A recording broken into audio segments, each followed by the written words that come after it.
Mr. Yes, Achiever, can I ask you one question? Are you a Christian? I'm a Christian. Okay, so you're a Christian and you believe that there is nothing wrong with having intimacy before marriage. But don't you think that even when you allow a virgin and you didn't have intimacy with the virgin, that when you eventually start, consummating, that's when you will know the libido of this lady. The lady might have even higher libido than you. So it's still not a criteria for you to, want to abstain because the person is a virgin. Don't you think that after the whole thing, that you can still find out the libido and they might be higher than you and both of you might not still work? What do you have to say on that? Okay, number one, reason why I said that because bed undefined, we talk about virgin. If you are going, I'm not be talking to a woman that have multiple body count, you know, about intimacy. Okay, now let me just in this way. For example, you know, you got a virgin because that marriage is all about, a kind of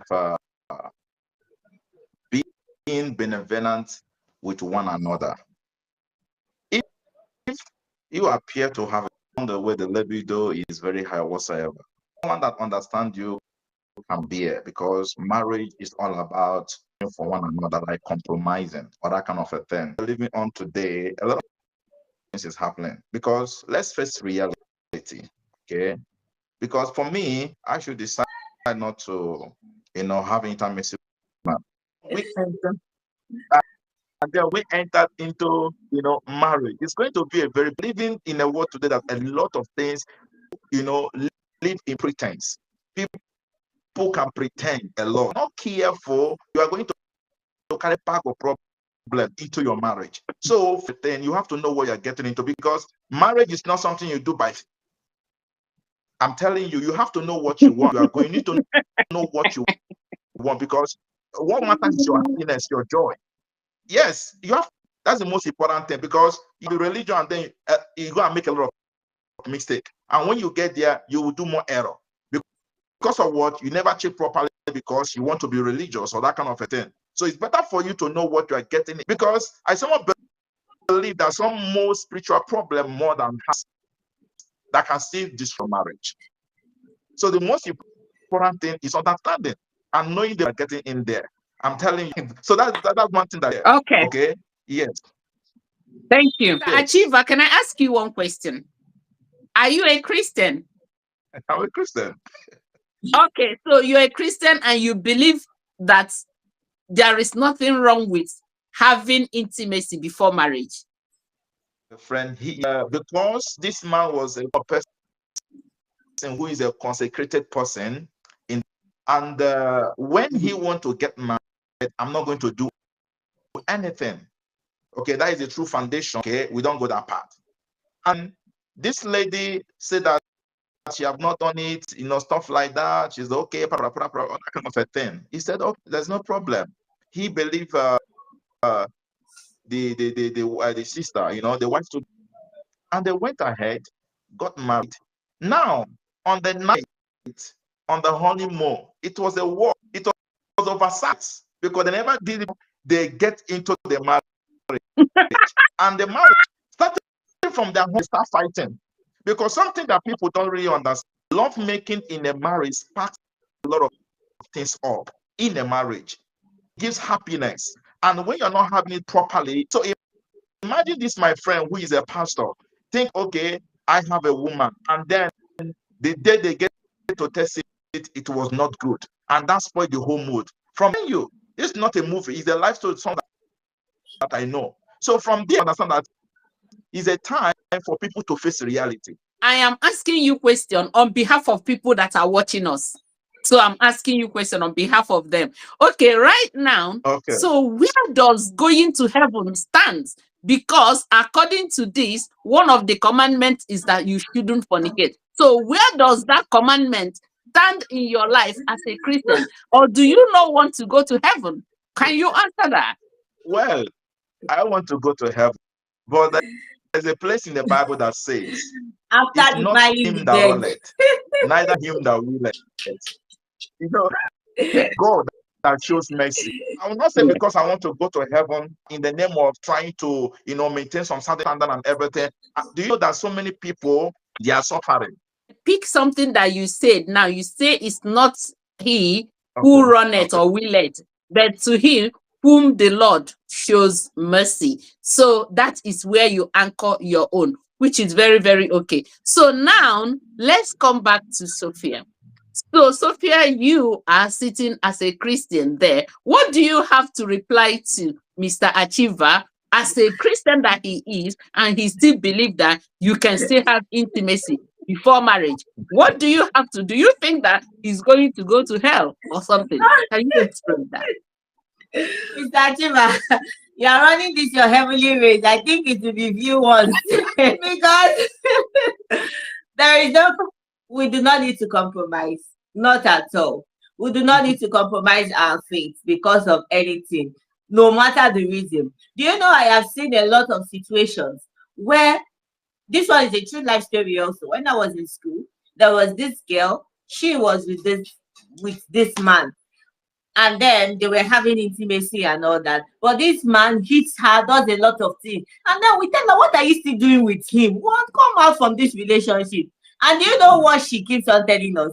That nobody can satisfy her the way the man does. We're like, okay, because of nobody can. That is why you are collecting all this beating, a lot of things and a lot of things.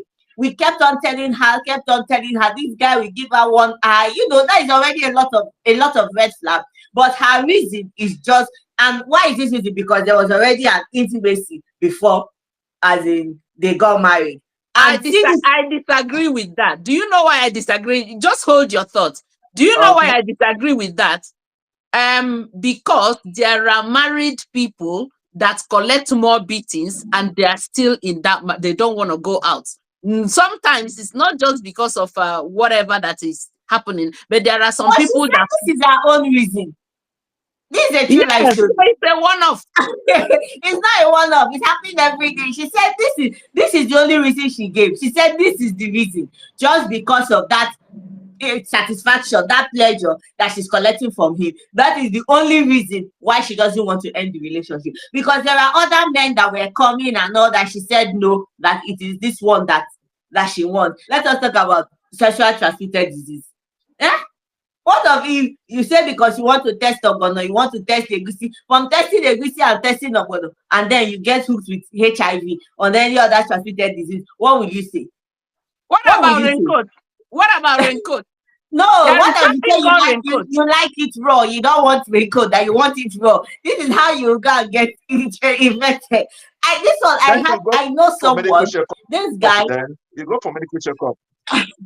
How many people do that? How many people go for medical checkup before they start intimacy? A lot of people, they do not. They just hop and, it's not written on the face. I want to ask both of you a question, but I'm going to ask Mr. Achiever first before I come to you. So both of you came from Christian background, and from the Christian perspective, why is it that the body starts feeling that urge of intimacy when the body gets to puberty? Why is it that God did not make it that thing is going to get turned on once you get married? Why should you feel it even when you are not married? Mr. Achiever, can you help me to answer that question? Number one, the body. That's the way God has created the bodies and the veins, the blood, and everything. The only thing that can be able to help a person is word discipline, control. And the private part of a man is not born again. They're not born again. Because he was just created naturally. I just heard this word. This is a good one. Yeah. Wait. Did you say that the private part of a man and a woman is not born again? Is that what you said? Exactly. Because the reason why I said this, you see yes, that come from a Christian background, even a born again. That's why even the Bible says flee, because women you see, they are very much, they are very powerful. Just a hand touch alone, the whole place is already, going. As a woman, that some women have a certain kind of man. When they see the man like they are going on, a lot of thought inside their mind. So God created equally and give them this feeling, whether you are married, you are not married. That helps you to abstain is your self-discipline. Okay, so everything is the same. The feelings is there, whether you are born again, you are not, you are prayer work, no matter how anointed you are. Thank you so much. Thank you. So, Sophia, let me throw the question this way to you. Do you think that it is fair for a woman who is 35 years and above, hasn't had a man, no man is coming for her, and she is feeling that? Meanwhile, a girl of 18 years is married and started having intimacy at the, immediately. So don't you think that it is unfair when it comes to how Christianity has asked people not to have intimacy? Some people are lucky to have it early. Some people are drying up. They are not having it at all. So what do you have to say about it?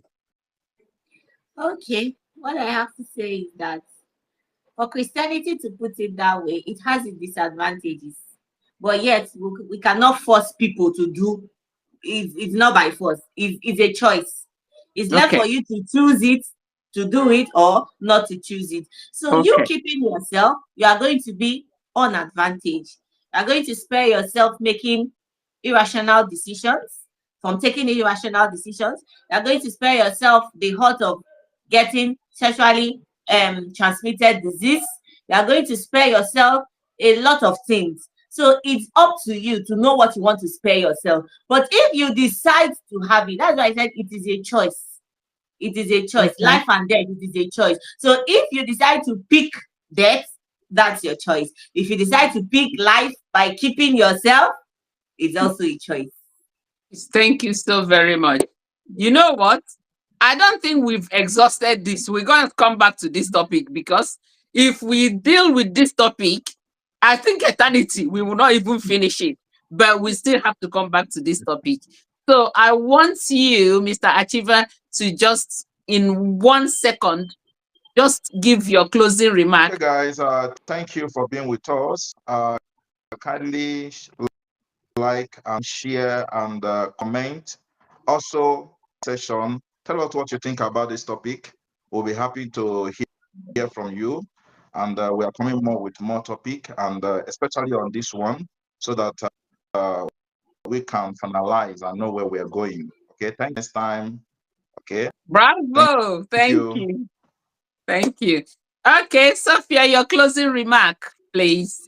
Okay, my precious ladies out there, please keep keeping yourself, continue with the good work of abstinence, and continue to like, continue to share, and give us your opinion concerning this particular topic. Thank you.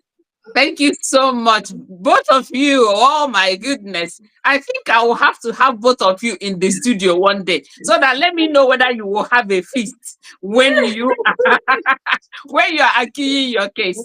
Anyway, thank you so much for joining me. I will have both of you very, very soon. We need to elaborate more on this or talk about other topics. Thank you for sparing your time to come to this podcast, and I will see you next time. Thank you so very much. Bye, everyone. Bye. Bye.